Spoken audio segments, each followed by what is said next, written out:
8181円。お前のボーナス額だ。バイバイ。恒例の部長面談の中で、部長はニヤニヤしながらそう言う。俺は今まで部長はもちろん、部長の娘の仕事まで頑張って片付けてきた。仕事量が倍以上になっても営業成績を上げてきたというのに、俺の業績は部長が一番よくわかっているはず。それでも俺に対して非道な発言ができるのだから神経を疑ってしまう。こんなことまでされたらさすがの俺も我慢できない。今の会社で働いていたら体の弱い父親を楽させられる。その一心で頑張ってきたが、まっとうな評価を受けられなければ適切な給与も入ってこない。辞めさせていただきます。俺のその言葉に部長は大喜びしていたが、笑ってられるのも今のうち。俺がいなくなった時、部長は地獄を見るだろう。俺の名前は高橋正文。43歳で、現在は大手商社に勤務し、日々仕事に打ち込んでいる。他の人以上に必死に仕事に打ち込んでいる俺だが、それだけ仕事熱心なのには理由がある。それは俺の家庭環境だ。俺の母親は俺が小さい頃に病気で亡くなり、父親が男手一つで育ててくれた。しかし、そんな父親も病弱な人で、長時間仕事をすることはできなかった。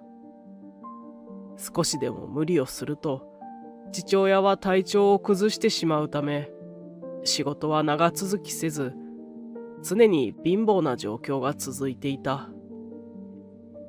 毎日明日食事ができるかも怪しいような状態で、俺の学校給食費が払えないこともしばしば。そんな時には父親が学校にいつも頭を下げていた。そんな父親の背中を見て、俺は一日でも早く働いて父親に楽をさせようと強く心に誓った。ギリギリの生活を続け、俺は中学3年生に。俺は少しでも早く働くため就職をしようとしていたのだが、学校の担任はそんな俺を不憫に思ったようだ。普通の子よりも勉強ができた俺に特待制度のある高校を紹介してくれた。せめて高校くらいは出なさい。お父さんも頑張るから。父さん、分かったよ。ただ高校出たら働くから。それでも就職と悩んでいた俺だが、父親の強い希望により高校に進学することにした。高校でも真面目に勉強に取り組んだ俺は上位の成績を残し、大学進学を勧められたが、これ以上父親を頑張らせるわけにはいかないと大学進学は断念。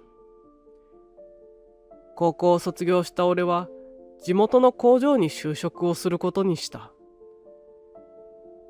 工場で黙々と製品を作るのは楽しかったのだが、いかんせん給料が低く、この給料では父親に楽をさせてやるほどの余裕はない。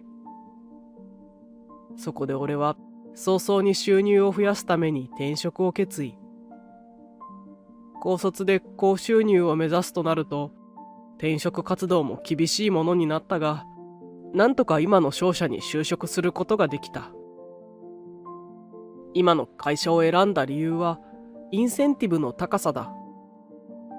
営業という仕事が大変なものであることは重々承知していたし、実際にやってみてもそうであったが、契約を取り、業績を上げれば、その分給料にしっかりと反映される。俺の努力次第で、工場で働いていた時の給料と比べ物にならない額が入ってくるのだ。慣れない仕事に最初こそ悪戦苦闘したが、最初の上司になった君島さんがとてもいい人で、営業を一から丁寧に教えてくれた。君島さんの教え方が良かったのか、俺はどんどん契約を取ることができるようになった。すると仕事もどんどん楽しくなり、この仕事が天職なのではと思うようになった。そんな俺を見込んで、ある日君島さんがある提案をしてきた。業績の落ちている営業所があって、高橋君にはそこを立て直してほしいんだ。俺にそんな重要な仕事を？営業の業績がいい方であることは分かっていたが、そんな重要な任務を任せられるとなると緊張する。それにその業績の悪い営業所に行くとなると、今住んでいる場所からは通うことができない。そうなれば父親を一人残していくことになるのだ。俺は父親を一人にするのが心配で、君島さんの提案にはっきりと答えられずにいた。高橋君ならできると思ってお願いしているんだ。大変な仕事だが、その分給与も上がるよ。俺が仕事を頑張る理由を知っていた君島さんは、この仕事を受けたら給与をアップすると約束してくれた。わかりました。やります。精一杯頑張ってみます。自分に務まるのか不安な気持ちもあったが、君島さんが俺に頭を下げて頼んでいる。そう思ったら、仕事を受けるという選択肢しか選べなかった。そして俺は業績が落ちているという営業所で仕事をすることになったが、移動して早々、なぜ業績が良くないのか、その理由が分かった。まずここの人たちは、コネや縁故で入社した人が多いのだ。そのため業績が低くても何とかやっていけるため、やる気がない人ばかり。その象徴というべき存在が、部長である山下部長とその娘の由美さんだった。山下部長は人に自分の仕事を押し付け、ほとんど仕事をしていない。そんな父親を見ているからか、由美さんも仕事中にスマホをいじってばかり。二人揃ってほとんど仕事をしていないのだ。上の人間がそんな状態で、部署の人間がやる気を出すわけがない。とはいえ、山下部長は俺の上司に当たるため、仕事をしろなんて言うことができないのだ。どうしたものかと困っていたが、由美さんに関しては俺の部下だ。まずは由美さんの勤務態度を改善させることから始めようと思った。由美さんだったよね。仕事が難しいのかな。いつも人に仕事を任せているようだが、わからないことがあったらいつでも教えるから聞いてね。俺はできるだけ優しくそう言ったのだが、他人に何か言われることが気に食わないらしい。俺の言葉を聞き、あからさまに不快感をあらわにしていた。は？来て早々何なの？私の父親が誰だか分かってんの？由美さんは俺が上司であることを理解しているはずなのに、言うことを聞く気がないらしい。俺はね、会社の上の人間から命令されて移動してきたんだ。だから俺にはこの部署をいい方向に導く義務があるんだよ。いや、そんなの知らないから。私に命令しないでくれる？今日のことはお父さんに言いつけるから。終始優しく会話をしたつもりだが、由美さんはへそを曲げてしまったらしく、捨て台詞を吐いてどっかに行ってしまった。移動早々、山下部長と対立する気はなかったのだが、この様子だと、由美さんから話を聞いた山下部長が何か言ってくるかもしれない。そう考えると頭が痛い。次の日、俺の嫌な予感は的中した。俺に声をかけられた後、由美さんはすぐに父親である山下部長に告げ口をしに行ったようだ。由美さんから話を聞いた山下部長はかなり怒っている。おい高橋、由美から聞いたぞ。由美に命令したらしいな。いえ、命令ではなく、仕事でわからないことがあったら話を聞くと言っただけで。俺は由美さんに偉そうに命令した記憶などない。おそらく由美さんが話を持って山下部長に告げ口をしたのだろう。うるさい。由美がそう言ってるんだから、お前の言い方が悪いんだ。由美は俺の娘なんだぞ。お前ごときが命令できると思うな。顔を真っ赤にして俺に怒鳴り、言いたいことを言って山下部長はどっかに行ってしまった。残された俺はあまりにも理不尽な言いがかりに唖然とする。移動して早々にこんな感じだと先が思いやられる。だが俺は営業部の状態を改善してほしいと君島さんに頼まれた。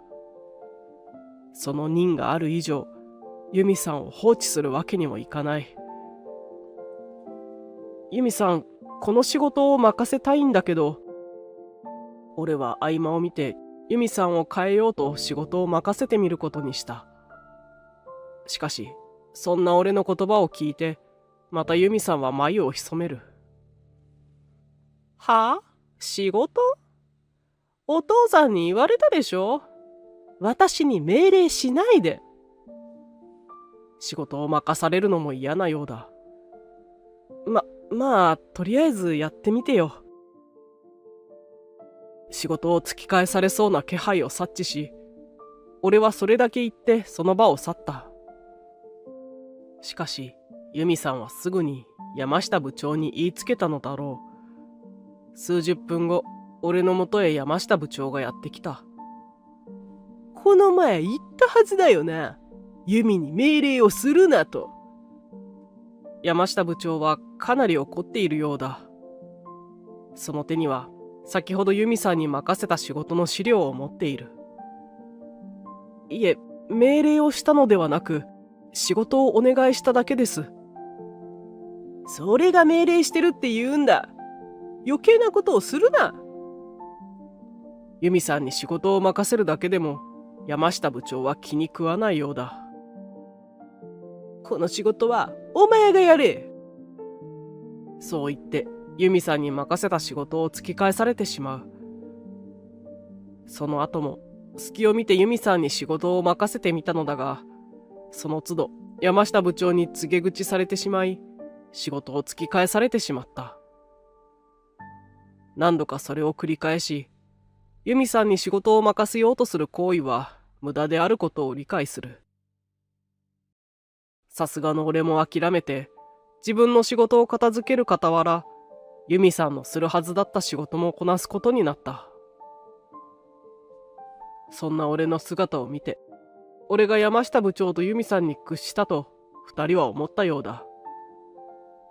日々仕事に打ち込む俺のもとに、ニヤニヤ顔の山下部長がやってくる。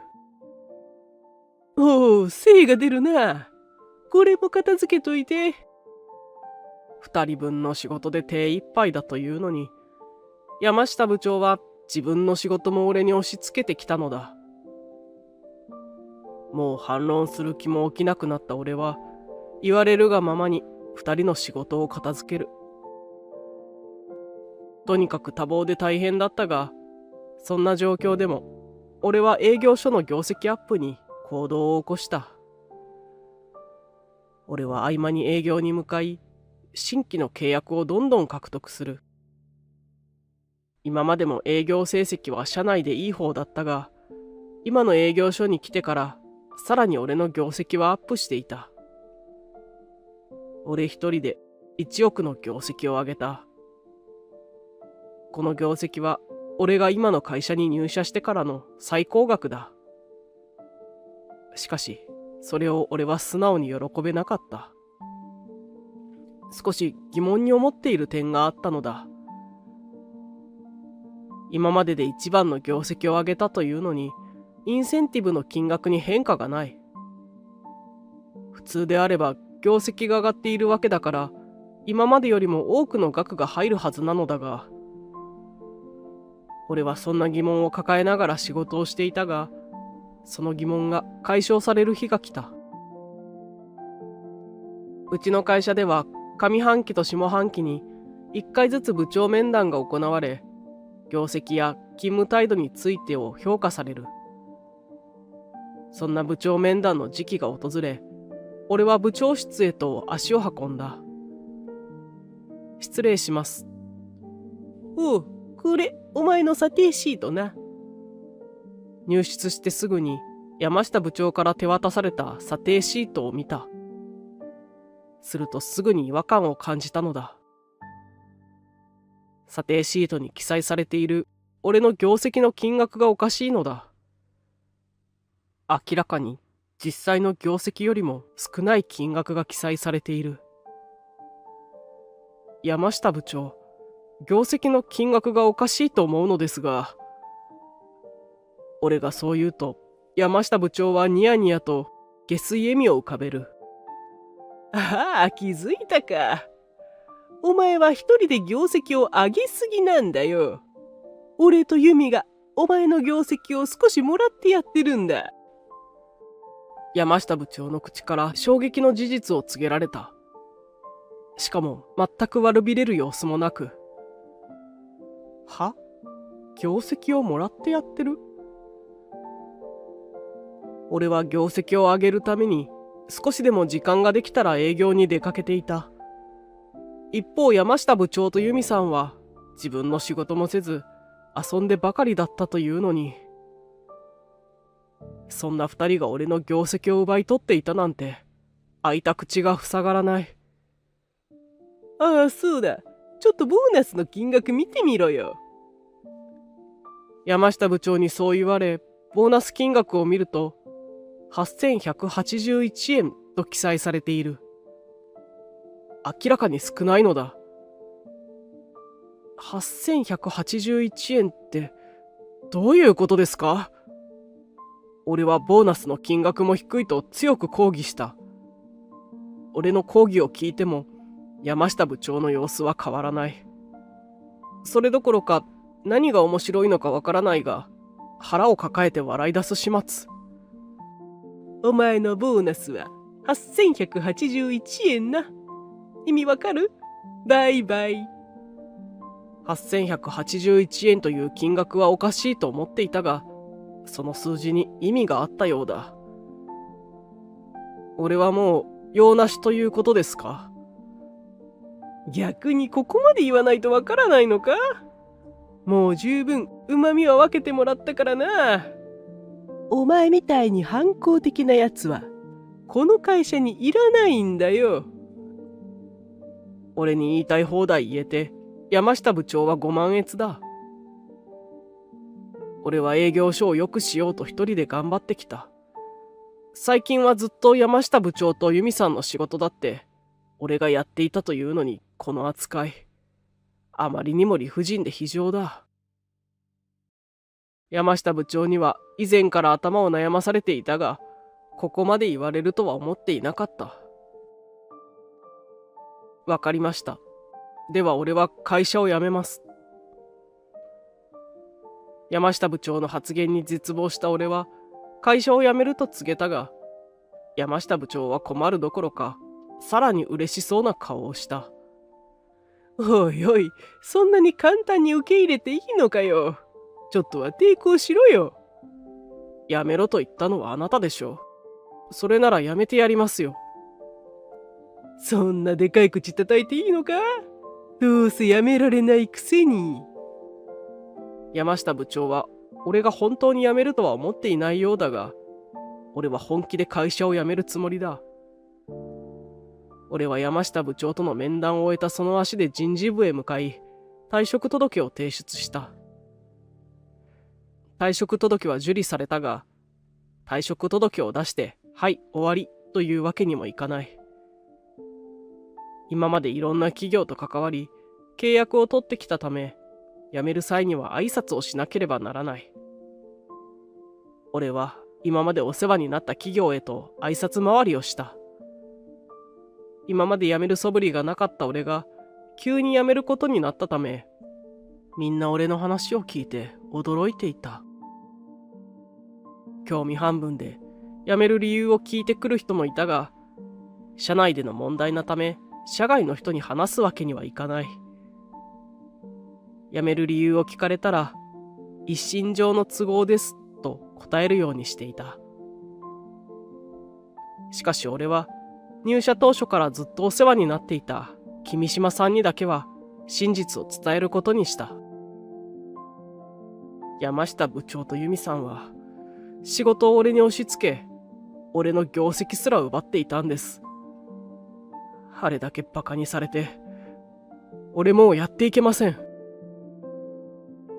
素直に自分の気持ちを君島さんに伝えると、君島さんは本当に申し訳なさそうな顔をする。すまない。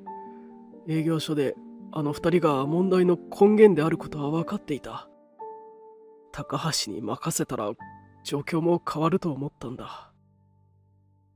力になれず申し訳ありません。あの二人に問題があることを知っていたのなら事前に伝えてほしかったが、正直に伝えたら俺が異動を了承しない可能性もあったため、なかなか言えなかったのだろう。それに君島さんは俺ならできると思って仕事を任せたのだろうから、期待に添えなかったのは申し訳ない。今まで俺もあの二人には再三注意をしてきたのだが、ここまで来たらもうあの二人を処分するほかないだろう。あの二人には適切な処分を下す。君島さんも怒りをあらわにしている。これできっとあの二人は適切な処罰を受けるはず。あの営業所も少しずつ良くなるはずだ。今まであの二人には散々苦労をさせられてきたのだから、痛い目に遭ってもらわなければ困る。君島さんは俺に申し訳ないと思ったのか、新しい働き口として知り合いの会社を紹介してくれた。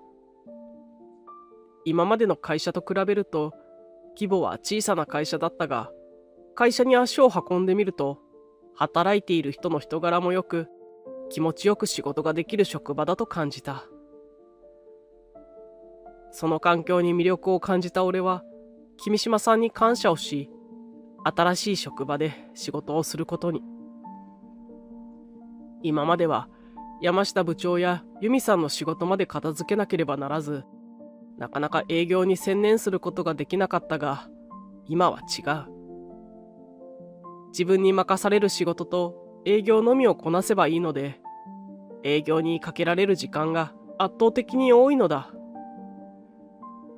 そんな環境の変化もあってか、以前よりのびのびと働くことができ、ついには10億円の商談を取ってくることができた。そんなある日、営業回りをしていた俺のスマホに着信が入った。山下部長？俺に電話をかけてきたのは、あの山下部長だ。今さら話すことなどないのだが、俺に何の用があるのか気になったので、電話に出てみることにした。はい、もしもし。高橋、助けてくれ。電話口の山下部長は焦っているようだ。助けてくれってどういうことですか？何のことだかわからず、山下部長に説明を求めた。お前が以前担当していた企業の丸山社長っているだろ？ちょっと丸山社長に口を聞いてくれよ。山下部長の発言にため息が出る。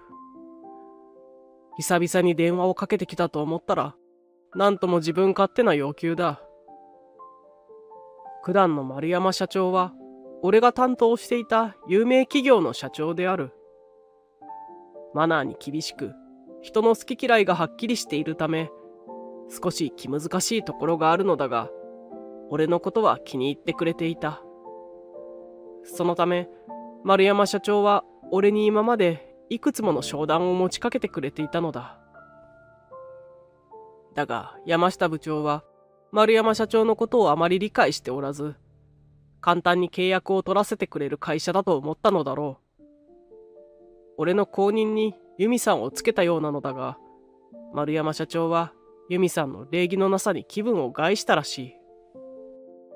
俺は会社を退職する前にも丸山社長と大きな契約を結んでいたのだが、由美さんに激怒した丸山社長はその契約も白紙に戻すと言い出していた。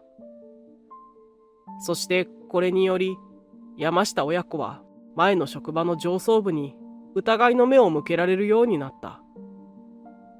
それというのも、どうやら山下部長はその契約に関しても由美さんの業績につけていたらしい。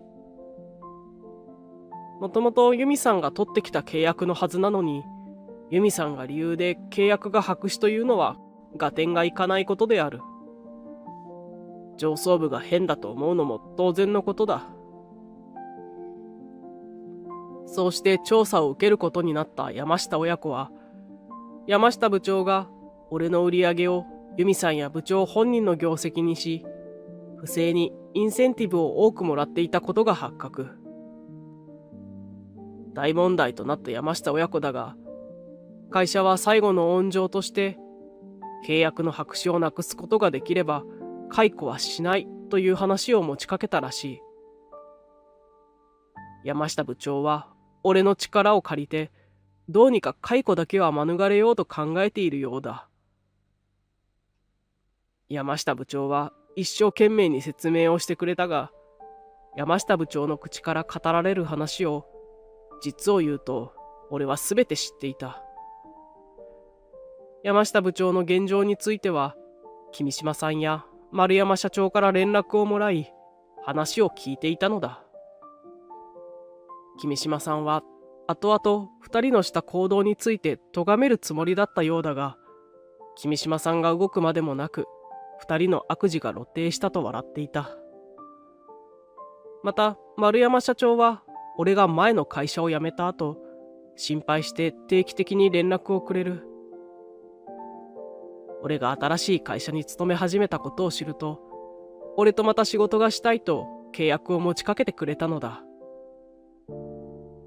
転職したばかりの俺が10億という大きな契約を取れたのも丸山社長のおかげだ。ちなみに山下部長は説明の中で隠していたが、俺のインセンティブを横取りした理由が収入を増やしたかったというのとは別に、意中の女性に貢ぐためだったということも知っている。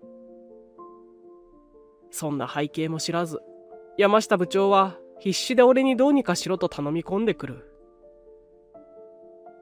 山下部長、あなたたちが今まで俺にどんなことをしてきたか分かってますか？そんな相手に手を貸すとでも？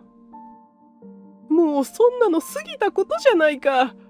俺がこんなに頼んでるんだからどうにかしてくれよ。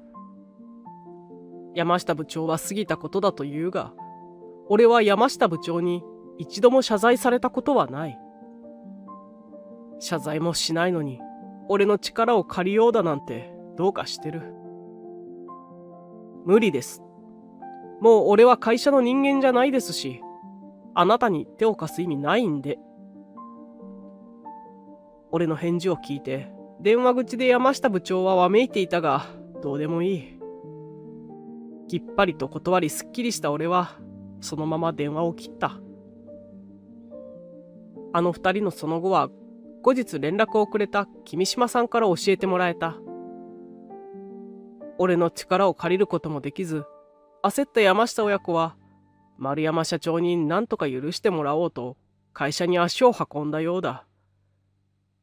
しかし丸山社長は山下親子と会う気がないらしく、受付の人に取り継いでもらえなかったため、社長が出てくるまでエントランスで待っていたという。社長が出てきたタイミングで山下親子は土下座したらしいのだが、そんなおかしな状況に社内は騒然。丸山社長はそんな常識外れなことをする二人にさらに激怒し、警備員に二人をつまみ出すように指示。二人はすぐに会社の外に出された上に、丸山社長直々に本社にクレームを入れたという。そんな状態で再契約してもらえるはずもなく、結局契約は白紙。山下親子は2人とも解雇されたという。由美さんはまだ20代なので働き口も探せばあるだろうが、50代後半の山下部長は仕事を選んでいる余裕もないだろう。しかしこれも自業自得。解雇が決まった後、山下部長は再び俺に電話をしてきた。お前のせいで、俺は。解雇が決まり、俺に恨み事を言ってきたのだが、そんなの俺には関係ない。俺は何もしてないですよ。山下部長の自業自得じゃないですか。